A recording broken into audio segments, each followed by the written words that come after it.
Jesus did not drink the wine mixed with myrrh because he is the wine mixed with myrrh. And there is a stupefying intoxication on his presence, guys. I'm telling you, there is this crazy, radical, absolutely thoughtless zeal. See, here's the issue, okay? The issue is not the intensity of our zeal. The issue is not the levels of drunken zeal. I think we can take it a whole nother level when it comes to drunkenness. You know what I mean? We can take it to a whole nother level. I'm going to say a whole nother level.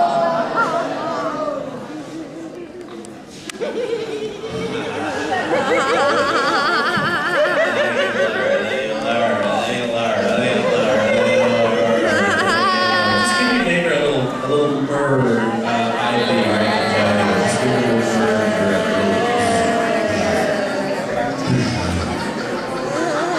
Do you know what myrrh speaks of? No. Myrrh is the oil of embalming. It represents the death of Christ.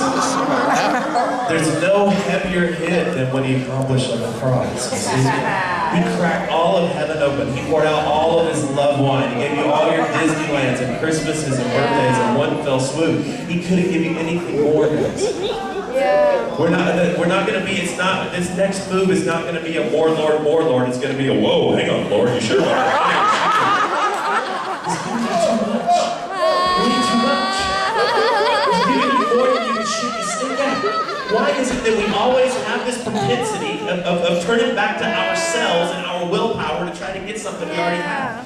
Religion, by definition, is trying to get something that you already have. When the serpent came to Eve in the garden, he said, if you eat this, you will be like God. She was already like God. Wow. You already have his fullness. Brother, I'm pressing in for the fullness of God. How long is that going to take you? Or you can believe Colossians 2, that by our union with him, we are full of the Godhead. You just haven't realized it. You're not in this process of cleaning yourself up and peeling back the onions. Oh, brother, pull back some onion layers today. Pull back, some more sin, more generational curses, pull that back. You're going to finally realize that whole onion was wrong. He had to dig up the whole onion, get rid of the onion, okay? Your life as a believer is not peeling an onion, okay? That is stupid. Everybody say stupid! Now, there is a process. But it's not a process of cleaning yourself up. Or it's not even a process of letting him, by the element of time, clean you up. Time doesn't clean you up, Jesus does, okay? Purgatory doesn't clean you up, Jesus does, okay? All right? Okay. This is the process. You want to peel something open? Okay, this is what you're doing. You're peeling open your Christmas presents. Whoa! Hey! Whoa! I didn't put it in there. Whoa! Hey! Outpouring! Whoa! I didn't realize how clean it was. I didn't realize how perfect it was. I didn't realize what he did wrong. He really did finish it. He wasn't just cheering up the boys. When he said it's finished, he really knocked the whole thing out. Amen? Now, the Bible doesn't say anything. I mean, maybe it does. I did word searches for at least 4 minutes. I could not find a verse about zeal without wisdom. Although we use that little cliche Christian term a lot. Brother, you need wisdom with your zeal, right? What it does say is zeal without knowledge. Okay? Let me explain this a little bit though. When John Calvin talked about zeal without wisdom, you know what he was talking about? He was talking about those who were zealous for the rules, zealous for the doo-doo, zealous for the law, but they did not have a knowledge of the gospel. Zeal for revival, pump up revival, crack open the heavens, rip the heavens and come down, do, banging your head against a wall. In reality, he's done it all. In reality, you are in the creamy center of heaven's Twinkie right now. Whether you know it or not, whether you feel it or not, you are plugged into permabliss right now. You are plugged into permaglory right now.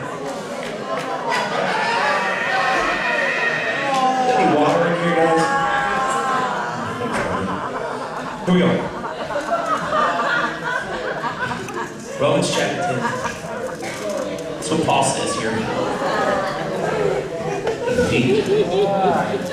He says, brothers, he says, my heart's desire and prayer to God for the Israelites is that they may be saved. Now, at the time, the Israelites did, to a degree, represent, although it was a nation, to a degree in scriptures, it's talking about kind of the religious dudes. You know what I mean? In Paul's day. And so, to a degree, I'm not, you understand what I'm saying. And so, he wanted them to come to a revelation of what Christ had done. And he says, for I can testify about them that they are zealous for God, but their zeal is not based on knowledge, since they did not know the righteousness that comes from God and sought to establish their own. They sought to pump up their own anointing. They sought to pump up their own relationship with God. You see? They did not submit to God's righteousness. Christ is the end of the law so that there may be righteousness for everyone who believes. Moses describes it in this way: the righteousness that is by the law. The man who does these things will live by them. But the righteousness that's by faith says, isn't this something? Don't say in your heart, who will ascend into the heaven? That's to bring Christ down. Oh, brother, I went into heaven the other day. Everybody be quiet.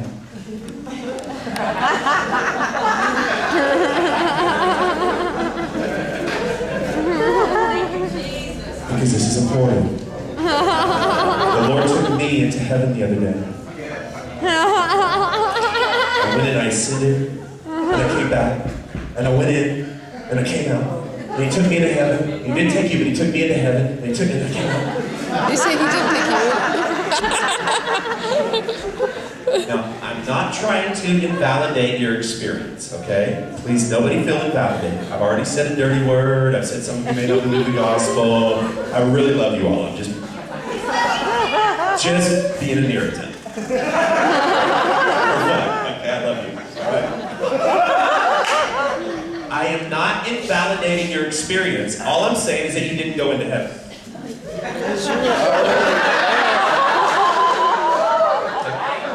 This is what you did, okay? Everybody look up here. Look up here. This is what you did. You're standing there. Oh, I'm in heaven. I'm in heaven. Look, I'm in heaven. I'm in heaven. I'm in heaven. I'm in heaven. Oh, I fell out of heaven.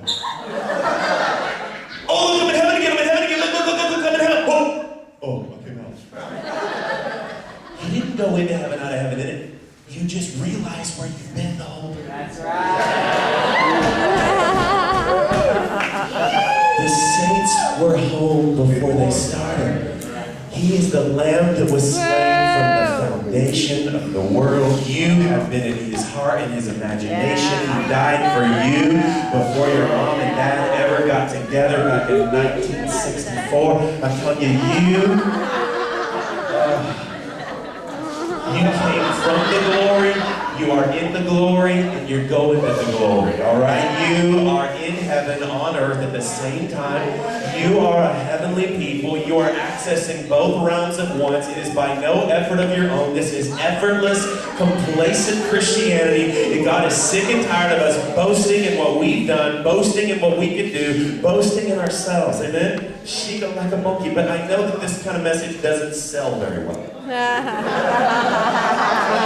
Because there's a lot of guys out there that will tell you, they'll give you plenty of formulas of how to get what they got. Look at what I've got. If you do what I did, you can get what I got. And what they will rarely tell you is that they got what they got as a GIFT. Yeah. But that doesn't sell well on the book table, does it? Yeah.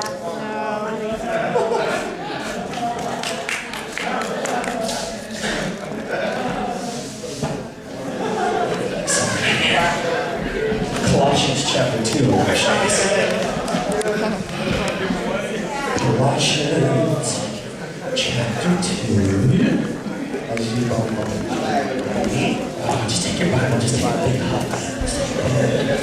It's on my phone. You know, you forget, you're reading it, forget to sleep it sometimes.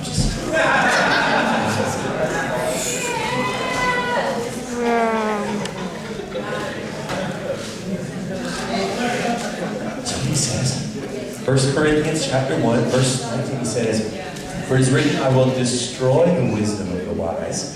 The intelligence of the intelligent I will frustrate." Where is the wise man? Where is the scholar? Where is the philosopher of this age? Has not God made foolish the wisdom of the world? For since the wisdom of God, the world through its wisdom did not know him, God was pleased through the foolishness of preaching to save those who believe. Isn't it amazing, right? Like, people go from hell to heaven by going into a building and listening to some guy on a microphone. Just how weird and random that is. You know what I mean? He could have said, like, buy a golden ticket to the theme park or something like that. Or, go, turn into a reptilian. No. It's just weird. It's like this foolishness of proclaiming something that he did. It weirds me out. Anyways. This is what he says. He goes on. He said, so while the Jews asked for a sign, and Greeks look for philosophy. Now think about this. These are like two different cultures in the day.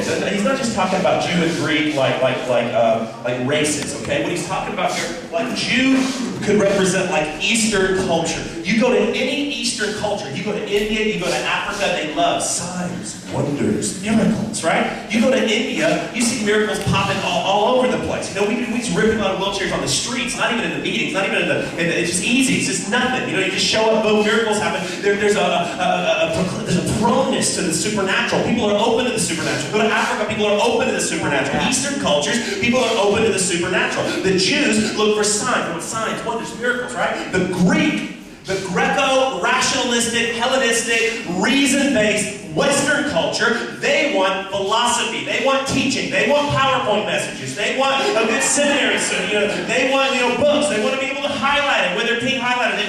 That is the Greco-rationalistic mindset. You look at North America, look at Europe, look at Australia. That's more, you don't see a lot of openness to the supernatural, but you see people, they want to talk about things and blog about things, and that's a different mindset, okay? Like a Hellenistic kind of mindset, right?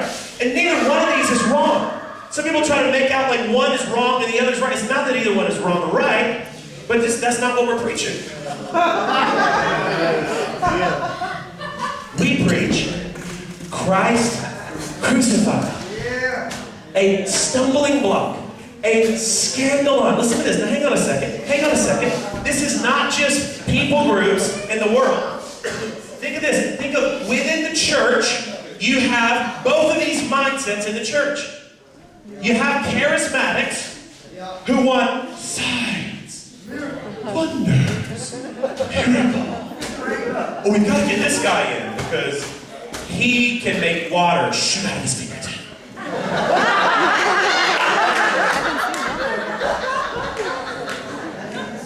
In the church, you have charismatic sort of believers that are into, anything supernatural. They'll just bite off anything shiny. I love miracles. Paul loved miracles. Paul cracked way more miracles than anybody that's out there today. But he wasn't preaching miracles. And he definitely was not giving you formulas and steps and revelatory keys to work the miraculous. And also in the church, you've got another group, like a Greco-rationalistic, like the mainstreamers. You know what I mean? The seeker-sensitive, tone it down, sit, stand, kneel. We've all seen that stuff. I'm way more scared of the charismatic. That's the real dirty ones.